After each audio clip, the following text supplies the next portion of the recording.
It's Thursday, April 21st. From inside the WTOP newsroom, this is the DMV Download, presented by Steamfitters Local 602. Learn how Steamfitters can benefit your business at steamfitters-602.org. Here are the stories we're working on today. We talk about some of the more than 100 bills signed into law by Maryland Governor Larry Hogan, including the official renaming of Maryland Route 210. We talk to the Piscataway Indian Nation matriarch about the historic law. I feel my heart beating. I feel like I want to just dance and get out on the highway and just shout. And WTOP's Neal Augenstein tells us about the fight for Niko, a Virginia dog in death row limbo for 7 years. While at least more than one judge has ordered that he be euthanized, he's still around today. Thanks for joining us. I'm Luke Garrett. And I'm Megan Cloherty. Maryland Governor Larry Hogan signed more than 100 bills into law this morning, including raising the minimum age for marriage. Did you know, Luke, before today, a 15-year-old could marry with their parents' approval? Wow. Yeah. With the stroke of a pen, Hogan also banned many uses of chemicals known as PFAs, long-lasting chemicals that harm humans and the environment. And WTOP's Kate Ryan is here to tell us more about the most important new laws in Maryland. So to start, let's focus on these two bills that relate to firefighters. One is banning PFAs, chemicals in firefighting foam, and the second addresses the mental health issues for first responders. Tell us about this second new law. Right. This bill is interesting because it offers peer support to firefighters. This is not about getting a licensed professional to speak to, but literally sitting with your designated peers to talk about what's going on, the stresses of the job. And this is important because the firefighters testified that we see everybody else's worst day of their lives, and we carry this with us, and we need to be able to unburden ourselves. But we can't worry about being seen as weak or unfit because we need emotional support. And they talked about, just like in the military, other professions, police have gone through this same sort of thing. So the critical importance here, again, to the firefighters was that they can do this in a safe environment and maintain their mental health so they can be at their best on the job. And the testimony was really very poignant. So the bill allows them to have that resource come to them, or what does the bill specify? It provides it within your setting, and what it does is includes a lot of privacy guarantees so that if your supervisors hear, oh, so-and-so signed up for peer support, that it's not automatically flagged as, oh, we have a problem here. Again, a lot of privacy concerns were at the heart of this. Yeah, I mean, that's a really complex dynamic between needing to be, strong in there, and firefighters are so tough, but also dealing with some of the heaviest mental burdens probably of our community. So taking a little bit of a step back, Governor Hogan called this the most successful session in 8 years. I assume that's because he saw a lot of bills he supported pass through the legislature, including the tax cuts and the new congressional district map. But another one he was supporting was cracking down on these ghost guns, which, Kate, you've covered. How is Maryland trying to reduce violence by going after these untraceable guns? What it will do is restrict or ban the sale of these things, and it's a statewide action. And these are the same firearms that kept showing up in incidents like the one at Magruder High School. And the ability to do this statewide means it keeps more of them obviously out of circulation, a big concern. Governor Hogan signed on to the bill, calling it a good first step. He wanted to go further with his own crime package, but it's very significant that he did sign this into law this time around. And just so everyone knows, ghost guns, I mean, we hear that term passed around a lot, but basically it means there's no serial number on the gun. A lot of these come in kits, so you can build them, so you can buy different pieces. Technically, you're not buying a gun, you're buying a kit. And because there's no serial number, you can buy them in kits online. So how do they know if I'm a 14-year-old kid or a 39-year-old sports shooter? Right. The point of it is it does get to Hogan's desire to go after violence here. Right. And ghost guns has just been going up as a problem, not just in Montgomery County, statewide. Over and over again, police have been saying from Baltimore to Montgomery County, we're seeing more of these. This is the weapon of choice among some of the most dangerous criminals. And on a bit of a lighter note, there's a new bill that bans the declawing of cats that just got signed. That's right. The debate on it was very, very interesting on the floor of the Senate. And it was introduced by Senator Cheryl Kagan, who declared, I think this is a perfect bill. There we go. She made the point that many veterinarians are opposed to this because they say it takes not just the nail of the cat, but the first knuckle. So you're removing a part of the toe Ow. of the animal. Exactly. That's the point. There were some questions about, but what if this means that someone can no longer keep their cat? Or your child comes home from college with a cat and you say, no, I don't want my furniture scratched up. The only way I'll let this happen is if you are willing to get it declawed. That means you have to choose, keep the cat or not. I wonder how they could enforce that, though. I mean, if you already have a cat, are they grandfathered in? There's got to be a joke there somewhere. Yes, no, there is no going after people who have had this done previously. There are some veterinarians who feel, again, that it really is needed. It's unclear how this will shake out in cases like that. But bottom line, more and more, it's like the docking of dogs' tails. You see more and more Rottweilers, for example, who actually have their long tail, because veterinarians are saying, we're not going to cut the ears like we used to with Dobermans. We're not going to cut the tails like we did with Rottweilers and Weimaraners. I mean, if you think about it, it's such a weird thing to even, why were you cutting their skin in the first place? But it's just something becomes tradition, or I don't even know what you describe it. Owner preference. I mean, owners just want it. Not to geek out on you, and I don't want to turn this into, pet No, it's detective. interesting. Yeah. But back in the day, certain dogs, hunting dogs, herding dogs, would have bobbed tails so they wouldn't get stepped on, broken, because the tail is an extension of the spine. Right. So there's a practicality. People would argue there's a practicality with having the ears cut. Again, if some of these hunting dogs are running through brush, that they don't have this poor ear flap that gets cut up. There's a lot of debate. The UK, European countries, have gone much further than we have with this. This makes Maryland the second state to outlaw the practice, to ban the practice of declawing cats. Then we also saw the official renaming of Maryland Route 210 from Indian Head Highway to Piscataway Highway. This name change has been a long time coming, since 2003, and there were a lot of name proposals between when this conversation started until now. So why did the Maryland legislature pick Piscataway Highway, and when will we actually see the signs change, do you think? October 1st is when the bill actually goes into effect, so I would expect we're going to see the signs change. And I know that the chief of the tribe has said there will be a big celebration. They have been pushing for this for a long time. This was a tribe that was only recognized by the state in 2009. They had to fight for state recognition. And by calling it Piscataway Highway, it brings in both the Piscataway Conoy tribe in Maryland and the Piscataway Nations, the broader group of peoples. It's interesting, too. I mean, there's been so much focus on that highway recently just because, first of all, it is a very dangerous highway that has had speed issues for a long time. And then there's also the recent investigation we did about how this construction project on 210 has taken 6 years. Right. That was supposed to take 2. But all of that is separate from the idea that it has been named this for a very long time. Mm-hmm. So we want to make sure that, it's not just, 210 again. This is a pretty landmark day in Maryland history as well. Long Very time big coming. day. Very big day. Kate Ryan on the Maryland legislature beat for us. Thank you so much for being here. Thank you. And Megan, this renaming of Maryland Route 210 really does make today historic. We now turn to Miss Julie Tayak Yates of the Piscataway Indian Nation. Ms. Yates, first of all, congratulations. Thank you for being here. Tell me how you are feeling. This has been a long fight for the First Nation. Tell me what this day means to you. I broke down. I'm telling you, I broke down. I feel the drum beat. I feel my heart beating. I feel like I want to just dance and just shout, get out on the highway and just shout. So I always said it was a ghost highway. So, we're going to awaken it and people will feel the strength and the power and it will come to peace. After today, people that didn't know will know. We will educate them through the history, and I'm just ecstatic. And Miss Yates, tell us about your people's history. How long have you all been here? And tell us about what that means for this historic day.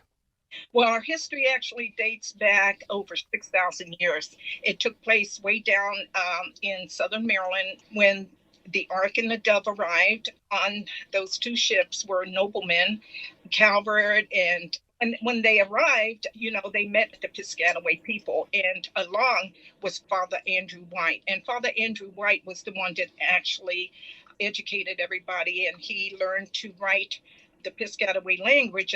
It goes back to that our 1666 treaty when they decided to take our land, but we never gave up. Our bloodline is still here. Our bloodline flows through the Potomac River. Our bloodline flows all throughout the state of Maryland and all throughout Indian country. So this is a big historical moment for the Piscataway people and all other tribes as well. And so what's the next move from here? The renaming is going to officially happen on the signs come fall. Tell us what the next steps are. The next step will move forward for our federal recognition and honor the treaty, honor our 1666 treaty. Wow. So your life work continues. I was going to say this is such a huge win for you, but there's so many more steps to go. There is, but you know what? We're here. We're still here. That's what we say in Indian country. We're still here. We're not going anywhere. I have many years to go, to work like my father did and my ancestors did, to tell our story. And that's what we did today. We told our story, and the governor made it happen. And we're just honored. We're happy to raise you guys up here and make sure everybody understands what a big day this is. Thank you for making time for us. And after the break, we'll talk to Neal about a dog named Niko that's escaped death row for 7 years in Virginia, thanks to his owners and lawyer. If you want to save money and grow profits on your next commercial heating, cooling, HVAC, or refrigeration project, go with the men and women of Steamfitters Local 602. You can trust the experience of its workforce, members who have expertise in heating, air conditioning, refrigeration, and process piping to deliver work that's on time and on budget. For a partner you can trust who's mutually focused on your bottom line and to schedule, contact Steamfitters Local 602 at steamfitters-602.org. That's steamfitters-602.org. Steamfitters Local 602, changing lives. So 7 years ago, a jury convicted a Virginia woman of owning a dangerous pet after her dog Niko killed a cat. A judge ordered he be euthanized. But all these years later, Niko is still alive, thanks to a Herculean effort by his owners to have that sentence thrown out. WTOP's Neal Augenstein joins us on Zoom now, and he spoke with the couple's attorney about how they're going to these great lengths to save their dog. Neal, there's a new ruling out this week in the appeal of this case. Tell us what the latest is. Yeah, well, this ruling was by the Virginia Court of Appeals. Just to set the backstory, in August 2015, Tony Sue Stacy was convicted in Albemarle County, which is, of course, down near Charlottesville, for owning a dangerous dog, Niko, who's a Staffordshire Terrier, which most of us know as a pit bull, who killed a neighbor's cat. The judge initially sentenced Stacy to 90 days in jail, but the judge suspended all of that with the condition that Stacy be of good behavior and also that Niko would be euthanized. So, that's something that a judge is allowed to do in ruling and sentencing somebody for a dangerous dog case. And so over these past 7 years, Niko still lives, but where has he been? Has he been with his owners? No, the case has been in the courts, and Niko has been kept by the Charlottesville Albemarle SPCA, which is a no-kill shelter.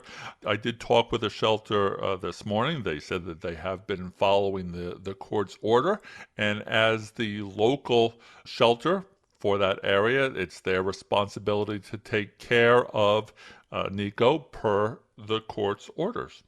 This isn't the first ruling since 2015, is it? I mean, has this kind of been in and out of the courts since then? Oh, there have been a number of appeals at different levels, all the way up to Virginia's state Supreme Court. And in one of the rulings, the appeals court did rule that rather than be euthanized, the dog, Niko, could be disposed of. And under Virginia's code, what disposed of means is that if somebody, for instance, a shelter, is willing to register that dog as a dangerous dog and house it at their facility, the dog can continue to live. Wow. And so the SPCA was willing to do that. And Niko has continued to live there since then. And the most recent appeal was that Stacy said since her initial sentence for the initial misdemeanor would have been 6 months behind bars. Since that has expired so long ago, the sentence should be thrown out, and Niko should be returned to the pet owners.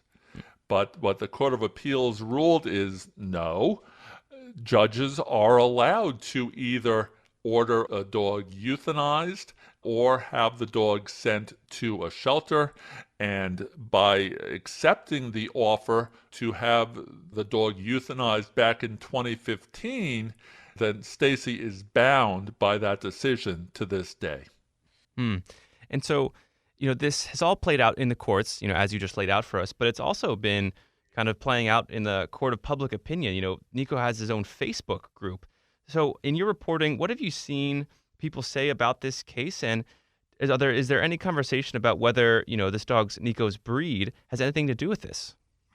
Well, of course, and anytime a dog is going to be put to death, then there are Facebook groups that form, and I think that they're certainly well-meaning. I think that Virginia's dangerous dog law does not allow a dog to be put to death because of the breed of the dog. So, in other words, it's not the fact that Niko is a Staffordshire Terrier or Pit Bull. It's the behavior of the dog that Stacy is being punished for. So just to wrap this up, Neal, the Court of Appeals says he must be disposed of, not euthanized. Do we know what's next in this fight? You spoke with Stacy's attorney today. Are they going to continue on, and does Niko continue to live at the SPCA for now? Well, yes. Stacy's attorney, Elliot Harding, told me this morning that he is in communication with local animal control now, and they are hopeful that eventually Niko will be let go, since the Court of Appeals has ruled that euthanasia won't be required. Niko has been a survivor of the court system for 7 years, and while at least more than one judge has ordered that he be euthanized, he's still around today. Yeah, a lot of money, a lot of heartache, a lot of time in this for one pet, but we all know what we do for our pets. Neal Augenstein, thank you very much for joining us. We appreciate it, and we'll see what happens next in this fight for Niko. Sounds good. And Megan, before we go, we got to talk about the Georgetowner. The boat? The boat, yes. The boat, it's a fresh boat, and it sits in the canal, the C&O Canal in Georgetown right now. Fresh boat. It's a fresh boat, and people can actually ride on the boat soon.